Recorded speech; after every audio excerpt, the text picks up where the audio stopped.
Welcome to the presentation on Unit 5 of the 12th grade English program. This presentation is brought to you by the members of Group 5. It is truly an honor for us to be able to deliver this lesson to everyone. My name is Minh Châu and I am your presenter for the first section, Vocabulary.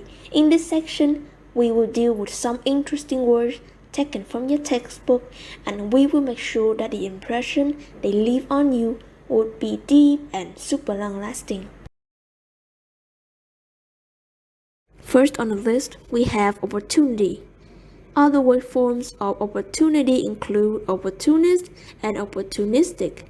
While they are both accepted as adjectives of opportunity, opportunist is also a noun, referring to someone who exploits a circumstance to get an advantage. And another difference is that they are stressed on different syllables. Opportunist is stressed on the third syllable. Opportunist, the same as opportunity, while opportunistic is stressed on the fourth syllable. Opportunistic. Here are the few collocations with opportunity. Let's pay attention to this one, equal opportunity. It means not discriminating against people because of their race, religion, etc. and is synonymous with equality because by definition, equality means treating everyone equally despite their attributes, while equity means giving the underprivileged what they lack so they would be equal to the others. And these are the few words that can be used with opportunity, but bear in mind that those on the first line require the recipient of the action. For example, give Jim opportunities for promotion. In that sentence, Jim is the recipient of the action. Another one, it offers an opportunity for them to meet each other. Them is the recipient. And those are the few quick notes I want to make on this word. Now let's move on to the next one. Next, we have notice or notice with a British accent. Now, notice has a verb form, notify, that can be confused with the word itself. Notice is a transitive verb, meaning to formally or officially tell somebody about something, while notify is both transitive and intransitive, meaning to become aware of somebody something or pay attention to somebody something. For example, you can't fail to notice the crime rate of the region. You can use notify because they have very different meanings. Another word that I find interesting is notifiable. It refers to a disease or a crime that's so serious that it needs to be reported to the authority. Hence, notifiable is used with nouns such as diseases, crimes, offenses, or even incidents. For the first two collocations, give somebody notice means to tell somebody officially that you intend to do something, like telling somebody they must leave their job or the place that they are renting, while put somebody on notice means to warn somebody of something that is about or likely to occur, especially in a formal or threatening manner. For example, we are going to put the foreign governments on notice that we want a change of trade policy. Have a look at these collocations. Now let's dive into these three adjectives that can be used with knowledge: explicit, implicit, and tacit. Imagine it like this. You make a cake, and your friend asks for the recipe. You give them the recipe so that they can make a cake of their own. And in that case, the recipe is considered explicit knowledge. It is only through trials and errors that you are able to make that amazing cake, and that is considered implicit knowledge. The same goes for your friend. But we have this problem. No matter how much they try, their cake isn't like your own cake because they don't have what you have, which is experience. You have done it a dozen more times than them. You know which kind of dough you should use, how soft it should feel in order to make the perfect cake. Then it is the feel that is tacit knowledge. That kind of information is hard to pass around, and your friend doesn't have that. It should be clear enough to explain. Next on the list, we have impression. Now, impression also has two interesting adjective forms that can be confusing sometimes, which are impressionable and impressive. We have been way too familiar with impressive, meaning making you feel admiration. But how about impressionable? This adjective has a slightly different meaning that refers to a person, especially a child, who are easily influenced or affected by somebody or something. Allow me to get sidetracked a little bit here and introduce you to the collocation do impression. It means when somebody copies somebody else's manner for comedic reasons. It requires quite a lot of skill and effort to perfectly impersonate someone for the idiosyncrasies of each individual.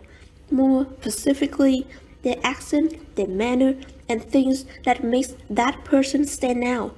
Sometimes their attributes may be exaggerated, but of course, it's all for the sake of comedy.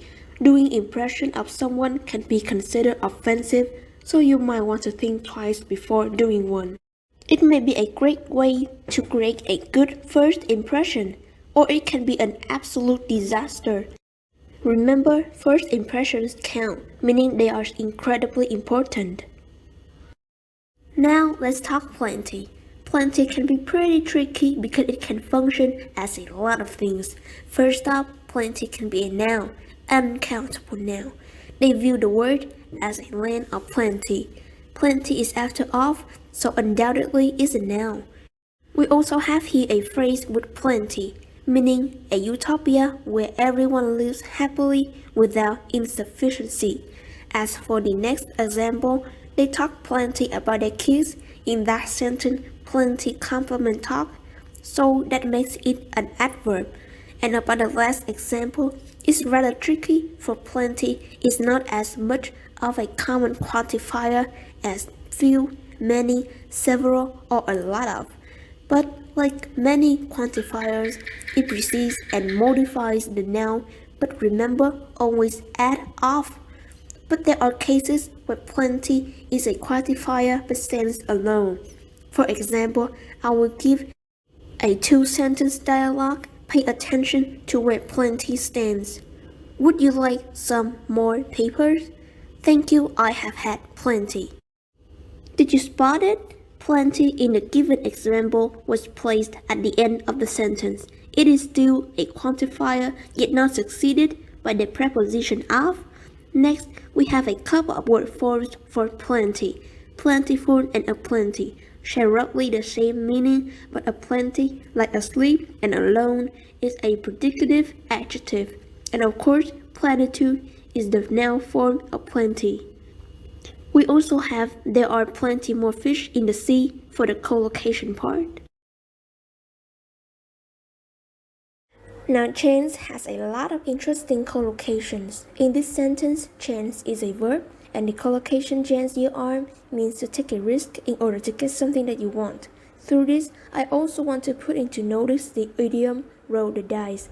It shares roughly the same meanings as take a chance, meaning to take a chance on somebody or something, or to take risk in hoping of a fortunate result. Those are the two phrases I want to add on top of what is being shown in hoping that it would be helpful in your daily conversation. Having just finished talking about chance, there is still one thing I want to bring to your attention before closing up. How do you distinguish between chance and opportunity? Well, opportunity is more positive, and chance has a higher risk factor. Furthermore, taking an opportunity is seizing a moment, taking good use of the situation to benefit yourself, while taking a chance is clearly a risky move and can either result positively or negatively.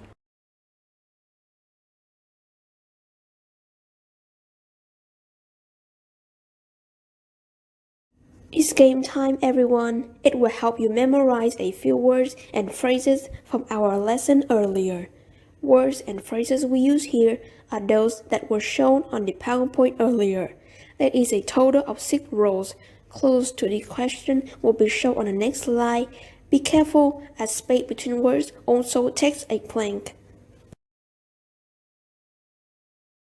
It's time to crack this case. 1. The answer to the first line is plenitude. 2. A three-word noun synonymous with a golden ticket is a golden opportunity. 3. The given bundle of letters is arranged into go unnoticed. 4. This one is interesting. It's change your arm. 5. And this one is super easy. It's of course knowledge driven with a hyphen in between the two words. 6. I hope all the movie buffs get this one right. The answer is an outside chance. And the downward line reads education. And that concludes this vocabulary section.